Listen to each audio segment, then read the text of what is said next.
안녕하세요. 반갑습니다. 오늘도 하나님 말씀으로 하루를 시작하는 모닝빵에 오신 여러분들 주님의 이름으로 환영하고 축복합니다. 사람은 누구나 자기 중심적으로 살고 싶은 마음이 있습니다.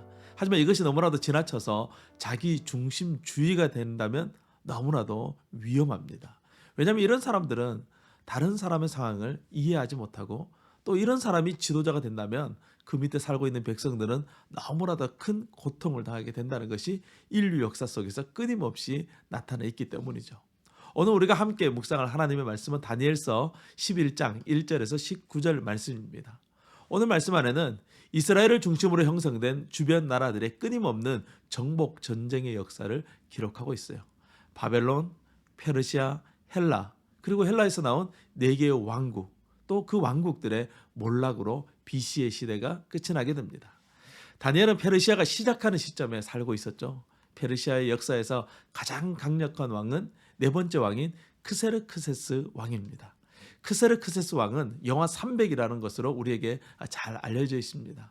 페르시아와 헬라는 이 100년이라는 긴 세월 동안 끊임없는 전쟁을 하게 됩니다.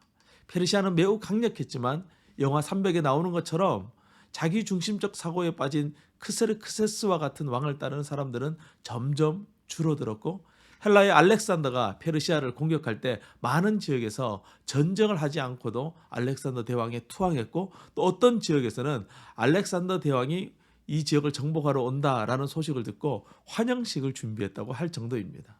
결국 알렉산더 대왕은 페르시아 전역을 정복하고 인도까지 나라를 확장해 가게 되죠. 하지만 알렉산더 대왕도 젊은 나이에 병에 걸려 쓰러져 죽게 됩니다. 죽기 전에 알렉산더 대왕은 이벽형과 또 자기 아들에게 왕위를 넘겨주려 했지만, 알렉산더 대왕의 부하들은 이를 받아들이지 않고 왕의 형들과 또 아들을 죽이고 결국 자신들이 거대한 헬라 제국을 나누어 가지게 됩니다. 나라는 유럽 지역, 또 소아시아 지역, 또 시리아 지역, 이집트 지역으로 나누어지게 되는데, 이 유럽과 소아시아 지역은 역사의 뒤편으로 사라지게 되고, 이 시리아 지역과 이집트 지역만 남게 됩니다. 다니엘서 11장에서 이 시리아 지역을 북방왕, 이집트 지역을 남방왕이라고 부르고 있어요.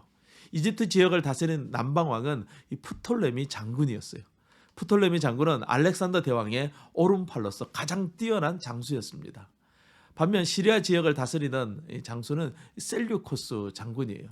그는 거대한 지역을 차지하긴 했지만 처음에는 나라를 제대로 다스리지 못했어요. 그래서 이 남방왕인 이 프톨레미 장군에게 많은 도움을 받아야만 했습니다.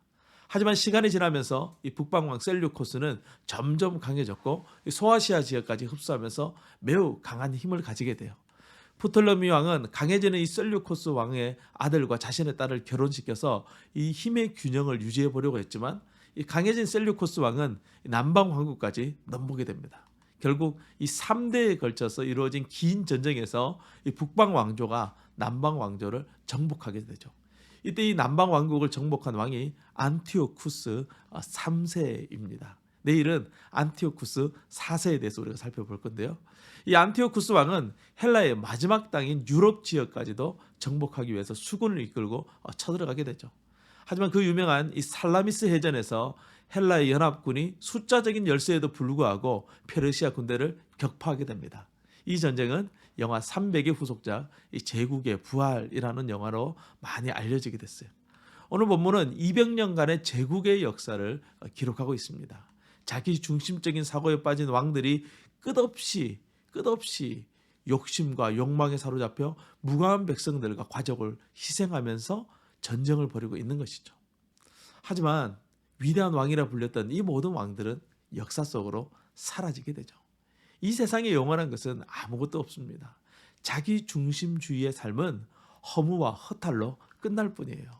역사의 주인은 내가 아니라 오직 하나님이심을 인정하는 것, 그것이 바로 믿음인 것이죠. 내 인생의 주인이 되신 하나님을 오늘도 인정하고 하나님의 뜻에 우리 자신을 맡기며 살아가는 삶, 그것이야말로 우리가 진정으로 추구해야 될 삶이 아닐까요? 오늘도 우리의 주인 되신 하나님과 동행하며 승리하는 저와 여러분 될 수 있기를 주님의 이름으로 축원합니다. 오늘도 승리하세요. 샬롬.